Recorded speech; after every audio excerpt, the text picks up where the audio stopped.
I'm Simon Whistler, you're watching the Today I Found Out YouTube channel, and in the video today we're going to answer the question of why people break bottles of champagne against ships. Let's get started. Ships and champagne. While today breaking a bottle of champagne over the hull of a ship is considered tradition before launching a vessel in certain countries, particularly Britain and the United States, people have been performing ceremonies at launches seemingly as long as humans have made boats. Like today, this was essentially for the hope of good fortune on the ship's voyages.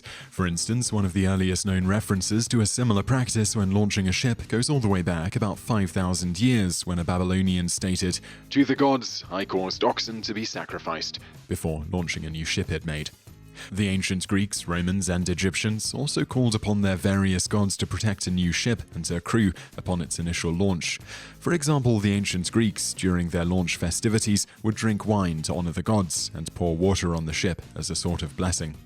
The religious aspects of a ship christening remained well into more modern times, particularly to Catholic nations. For example, there's an account of a ship christening by the Knights of Malta in the 17th century that describes two friars boarding a new warship, praying and sprinkling holy water all around the ship before deeming her seaworthy and sending her out into the water. After the Protestant Reformation, kicking off in earnest after Martin Luther's 1597-95 thesis, certain nations in Europe did away with some aspects of the religious part of the christening. Rather than use religious leaders for this task, members of the monarchy or military leaders would take over the christening duties. For instance, 65 years before the above Knights of Malta reference, in 1610, the Prince of Wales was present at the christening of the Prince Royal. In this instance, there was a standing cup on board the ship, which is just a large and expensive cup made of some precious metal, usually silver. The prince took a ceremonial sip of the wine in the cup before throwing the rest of the contents across the deck. The cup was then thrown off the side of the ship to be caught by a lucky observer. Late in the 17th century, the standing cup ceremony was replaced with breaking a bottle of wine over the bow. This switch was in part because the cups were extremely valuable and the British Navy was growing rapidly. It just wasn't practical to continue to give the expensive cups away every time a ship was launched.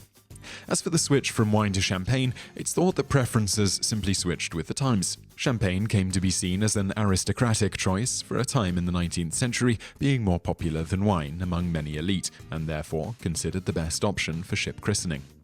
The tradition of using it has stuck around ever since in certain countries. Bonus facts.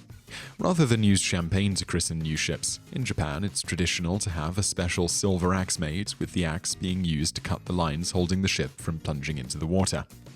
After the cutting ceremony, the axe is usually kept by the ship's owner. Bonus fact 2. Wine and champagne haven't been the only types of liquid used for ship christening throughout even recent history. Whiskey, brandy, and even seawater have been used as well. For instance, during Prohibition in the United States, alcohol fell out of favor somewhat, and water, juice, and cider were often used in its stead. Bonus fact 3. Today, it's considered bad luck if the bottle of champagne doesn't break on the ship. In 2007, the Duchess of Cornwall attempted to smash a bottle of champagne against the hull of the Queen Victoria, but the bottle didn't break. A few weeks later, nearly 80 passengers became sick with a contagious stomach bug. They called it Camilla's curse and pointed the finger at the Duchess for failing to break the bottle against the ship properly. Obviously, it's all superstition, but to avoid the bad luck, people have come up with a variety of ways to ensure the bottle breaks. The main problem is that the bottles have been designed not to break. You want your champagne in the bottle, not all over the floor after all. They also have to withstand high pressure from within, so they're pretty tough eggs to crack. But when a bottle has some small defect in it, its strength becomes compromised. Scoring the bottle beforehand with a glass cutter is one common way to ensure the bottle will bust on the hull of the ship. Similarly, using bigger bottles means the bottle is more likely to have some natural defects that will make it easier to break. Choosing a type of champagne with larger bubbles is also favorable because it usually means the bottle is under a higher pressure and more likely to break. Ropes are often used to swing the bottle towards the ship, and those with less elasticity are better because the elasticity would absorb some of the shock needed to break the bottle when it connects with the ship.